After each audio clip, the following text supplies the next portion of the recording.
What's up, everybody, and welcome in to another edition of the Sit Down. As always, if you enjoy this video, please make sure you hit the like button and let me know what you think of today's discussion in the comment section below. If you're new around here, you just haven't done it yet, or living on a rock and seeing this video for the first time, I don't know what you're waiting for. Hit that subscribe button below now so you never miss another sit down video. Today, ladies and gentlemen, we're going to get into another very interesting organized crime topic. The age of 100 is something I probably will not see. In fact, probably most of the people watching this video over the next 20 years will not see the age of 100. It's just something that doesn't happen very often. As of 2021, numbers will tell us that people over the age of 100 make up only about 0.27% or 0.27% of the US population. And as of 2021, there were 337 million people in this country. Of the 337 million, only about 89,000 people are what will be classified as centenarians, people that are over the age of 100. It just doesn't happen very often. I hope one of us lives to that age. Now, in the Mafia, it is incredibly rare. In fact, there are only several, one that you could fit on one hand. As far as centenarians, the only ones that I know of are people like John Sonny Franzese, who would die at the ripe old age of 103. Now, we know Sonny from becoming a legend in the Mafia. In fact, he would be released from federal prison at 100. The only other centenarian that I know of connected to the Mafia was Albert Chinky Facciano, a soldier in the Genovese crime family. Now, there is one other one that I thought about right away, a man who today we will talk about, a guy that, yes, lived to the age of over 100, but he would also do something that only one other gangster has ever done in the history of Cosa Nostra. He's interesting, I'll tell you that. The story of Joseph Joe Brewster Delmonico, next on the sit down. Joseph D. Domenico Sr.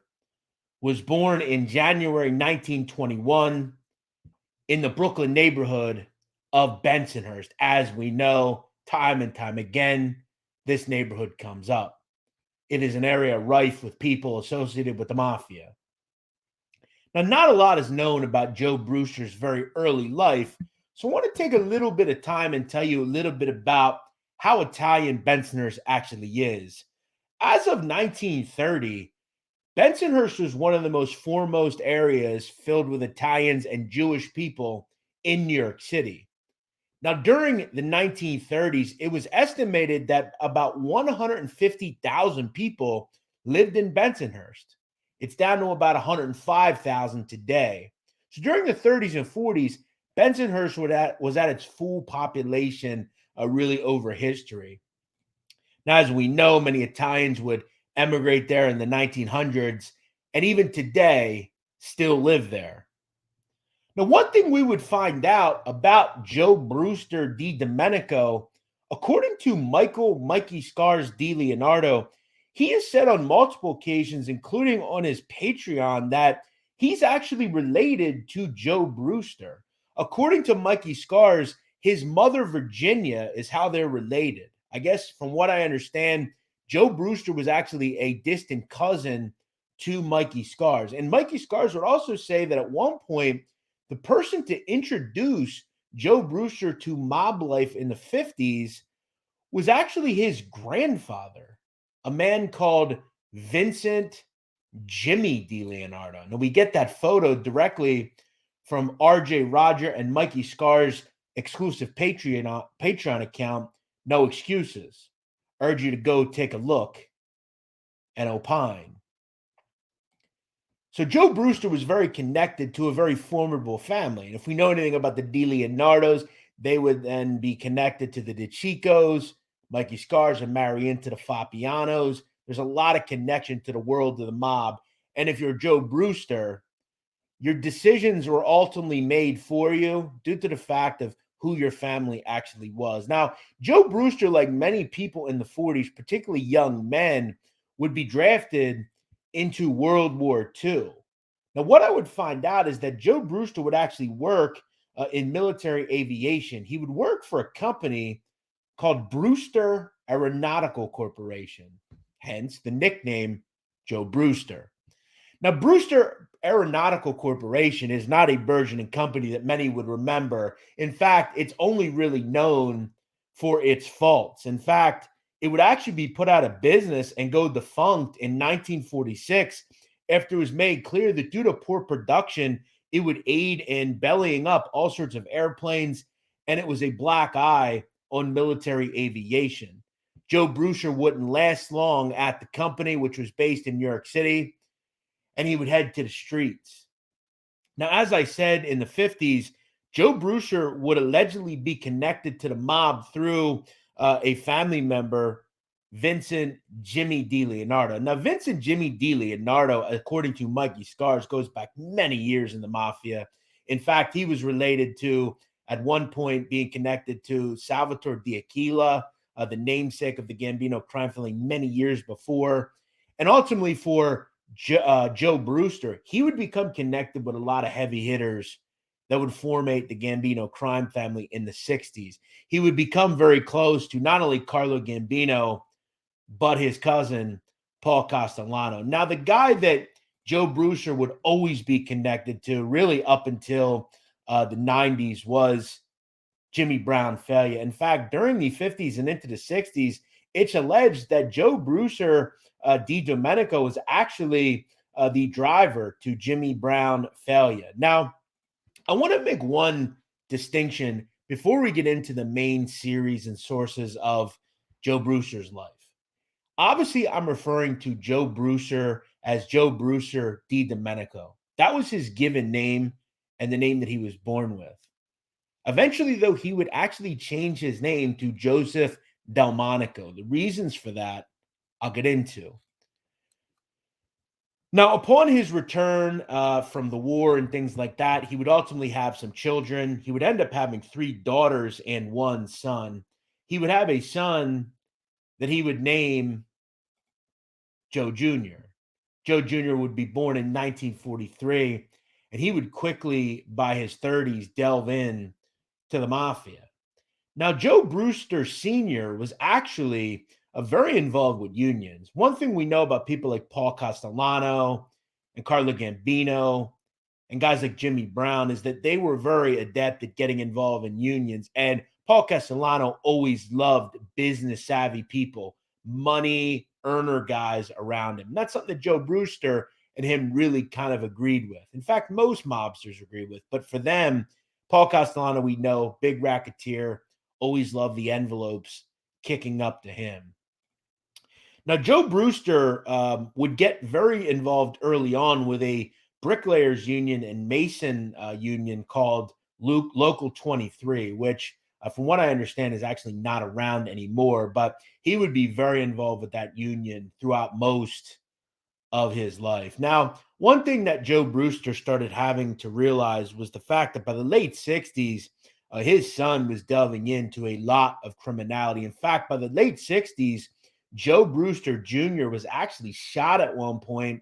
By the early 70s, was engaged in robbery and violent crime. And it would actually get Joe Brewster to make a major change due to the fact that he wanted to protect his 3 daughters and his wife, Millie.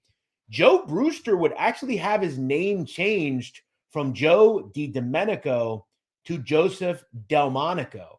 He was so disgusted with his son, and due to the fact that he was always in the newspaper and they had the same name, he changed his name. Now, why he changed it to Delmonico, I have no idea. Maybe he liked Delmonico steaks. I would be curious to know that.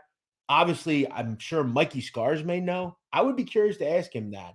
I don't and couldn't find any reasoning as to why he changed his name. Now, Delmonico and Delmonico is not far off, but he was very disgusted, it seemed, with his son at one point. Now, Joe Domenico Jr. would become very close to Greg the Grim Reaper Scarpa. In fact, at one point, he would be regarded as Greg Scarpa's second son. That's how close they were as kids. Now, at one point in the 70s, Joseph Delmonico would actually have a social club in Brooklyn, which down the road he would vacate, and that would become the Wimpy Boys Social Club. I believe it was on 13th Avenue. So there was a lot of connection between Joe Brewster and Greg Scarpa. One thing, though, about Joe Brewster, which was hard to convey to his son, is that he was engaged in a lot of the same things. And this is one of the real problems with gangsters. How are you going to tell your kid to not be a gangster when you've been a gangster your whole life? Now, Joe Brewster would also say at one point that he would do the same things that his son did in the 50s, but that he didn't get caught. So it was really hard, though, to keep his kid out of that life due to the fact that he was in that life. Joe Brewster would do his best to protect his son, but his son ultimately would get very deep into that world. Um, as I said, Joe Brewster was incredibly close to Paul Castellano. He was incredibly close to Jimmy Brown. They were all making a ton of money for the Gambino crime family. Now, one thing we would learn about Local 23 is that it had always been under the arm of the Gambino crime family. And down the road, Joe Brewster would play a huge part in running that union. For Paul Castellano, though, as we know, his time would be cut short in 1985 when he would be killed in front of Sparks Steakhouse in December of that year. As we also know, John Gotti would be elevated and become the boss. And look, as we would find out about a lot of the old timers in the Gambino crime family, whether it was Jimmy Brown or Joe Brewster or whoever, they kind of just got in line and did what they had to do. However, it must be made clear how close these guys were to each other. In fact, if you see this legendary photo, you can see Paul Castellano in the back row, as well as Frankie DeChico. Jimmy Brown can be seen below Frank DeChico. We also see Joe Brewster, who is flanked by Tommy Bilotti, who has his arm around him. Also pictured is Tommy Gambino as well. These guys were really close. And when he went, Paul, I'm sure it was very difficult on them, but in the Mafia, you just have to get in line. Once John Gotti took over, he would, though, begin to kind of take care of a lot of the Castellano holdovers. We know about the story involving like Joe Watts, who was close to Paul, or Jimmy Brown. What he would do for Joe Brewster was pretty important as well. John Gotti would actually ultimately name Joe Brewster something called the business organizer of Local 23. Essentially, the business organizer would basically run that union. He was put in control of everything from giving no-show jobs to controlling jobs. He would give positions to people that maybe didn't deserve them, but they were part of the family, so we would just delegate them shop steward positions and things of that nature. Joe Brewster ran the union and made a lot of money doing it. Now, upon being elevated under John Gotti, Joe Delmonico would start to add people from the family into important positions, including John Gotti's brother, Vincent Gotti. He would also give jobs to people like the caretaker of the Ravenite Social Club and Gotti gopher, Norman DuPont. So Joe Brewster was divvying out jobs. He was running jobs. He was controlling who worked and who didn't. He was giving jobs to people he liked versus who he didn't like. He had major control over that union. In fact, even at one point, it was discussed that Joe Brewster was so powerful, he would be made a delegate, which essentially meant that he controlled, multiple union locals, up to 10 different locals. And that's per a Gravano deposition when he cooperated in the 90s. So Joe Brewster was really powerful in several big union locals, which, again, that's the arm of these families and how they work. Now, 1987 was a good good year for Joe Brewster on account of the fact that he got some major promotions, but it would be a very sad year as well. By this point, it had been alleged that Joe Delmonico had actually become close again with his son, Joe Jr. They had, fixed their issues and had become, a union again. Sadly, though, by this point, Joe Jr., who had become a member of the Colombo crime family under his other father, Greg Scarpa, was starting to put some doubt into the minds of Greg Scarpa. According to many sources, as we know, Greg Scarpa had a corrupt FBI agent, a man called Lynn DeVecchio, under his control. Now, down the road, Linda Vecchio would actually face murder charges and disgrace himself as an FBI agent due to the fact that he allegedly provided information that led to the murders of multiple people. Now, it must be made clear in open court that Linda Vecchio was someone that beat the rap, but it has been largely thought of that Linda Vecchio, his information resulted in multiple murders. One of the murders that would take place in 1987 that allegedly Linda Vecchio gave information to Greg Scarpa on was Joe Brewster Jr. He would be killed in September of 1987 as he was sitting in a Buick. He would be shot 4 times. Now, as I said, the relationship between Gregory Scarpa and Lynn DeVecchio was a very rocky one and one that is very unethical. In the end, Linda Vecchio will tell you he's done nothing wrong. But we have to wonder how involved he actually was in some of these murders. Murders like Joe Brewster Jr., murders like Mary Berry, people like that, Larry Lampese. Linda Vecchio has blood on his hands, in my opinion. And I know he lives his life in leisure in Florida, but he ought to be ashamed of himself. Joe Brewster would move on in his life. By the late 80s, he was riding pretty high. He was a good earner. He was a union bigwig. He would live in a nice home on Avenue R in Brooklyn off East 24th Street. It was also discussed that Joe Brewster had a nice condo overlooking the ocean in Boca Raton, Florida. Now, throughout the 80s and into the 90s, Joe Brewster would continue his relationship with his pal Jimmy Brown Failure. Jimmy Brown, as I've discussed in many shows, one that could be seen here, Jimmy Brown is one of the most underrated individuals ever associated with the Mafia. He made tens of millions of dollars in many unions, including garbage. He was just a powerhouse, and being close to him was important. Joe Brewster was one of his closest people. He had been with him really forever. He would spend a lot of his time with Jimmy Brown at the Veteran and Friends Social Club in Brooklyn. Now, one interesting piece of info that I found on Joe Brewster is that in the 1992 gallivanting around Brooklyn and New York of Rosemary and Thomas Uva in robbing mob social clubs, allegedly when Veteran and Friends was robbed in 1992, it's discussed that Joe Brewster was actually in the building that night. Now, what he saw and who he saw, we don't know because he never came out and talked about it. But it has been largely reported that he was in the building that night and was stuck up by the gun-toting pair, one of which was in the driver's seat, the other waved an Uzi submachine gun in the faces of gangsters. As we know, Rosemary Thomas Uva would be killed on Christmas Eve in 1992.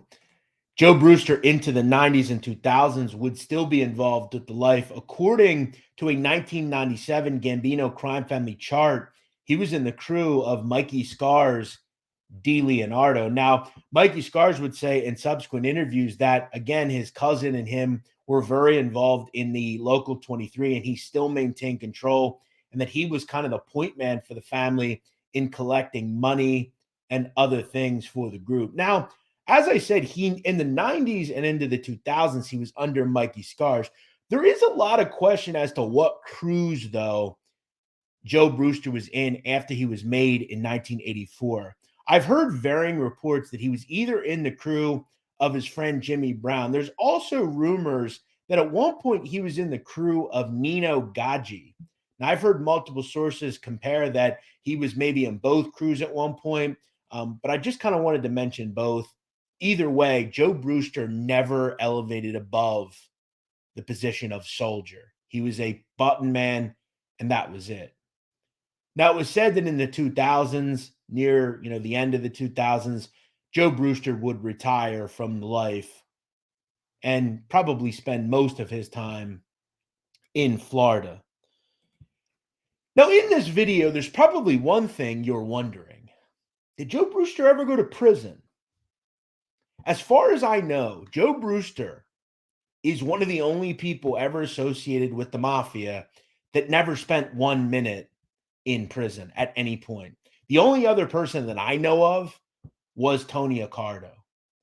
I don't even know of an arrest that Joe Brewster had.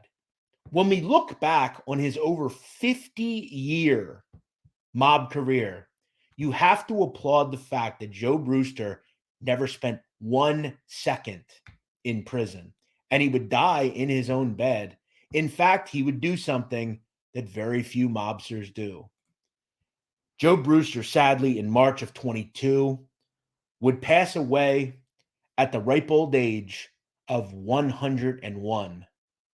Think back to the first discussion we had in this video. Very few people see the age of 100. In fact, very few people see the age of 90. Now, again, I know medicine has gotten better, and over the years, we've seen more and more 100-plus year people. But in a career of a guy who was in the life for over 50 years, to not only never get arrested, but to live to over the age of 100 is pretty incredible. Now, Joe Brewster's wife, Millie, would actually die at the age of 95. So I guess Joe Brewster's kids, in fact, his 3 daughters, can probably rest well knowing that they'll probably live pretty old in their own right. Joe Brewster's not a guy that many people will mention. In fact, there are sources that I use regularly that didn't even have him on a list of made men in the 80s and 90s. Joe Brewster, though, was a guy that we've talked about many times on this channel. You may not know him, but he was really integral at one point to a family. He's one of the spokes that turns the wheels of a family. He puts money into the group, he elevates, he has power, and he assists in creating the strength that these families have. Joe Brewster, though, is someone who lives in infamy. He lived over the age of 100 and was never arrested. That just doesn't happen very often. In the end, this is the Mafia. You either die or go to jail. It's very rare that neither happen. In his case, he did die. We all die. But living that old, never going to jail, pretty crazy. As always, I hope you enjoyed the video. Make sure you hit that like button and make sure you subscribe so you never miss another sit-down video. We'll see you next week here on the show.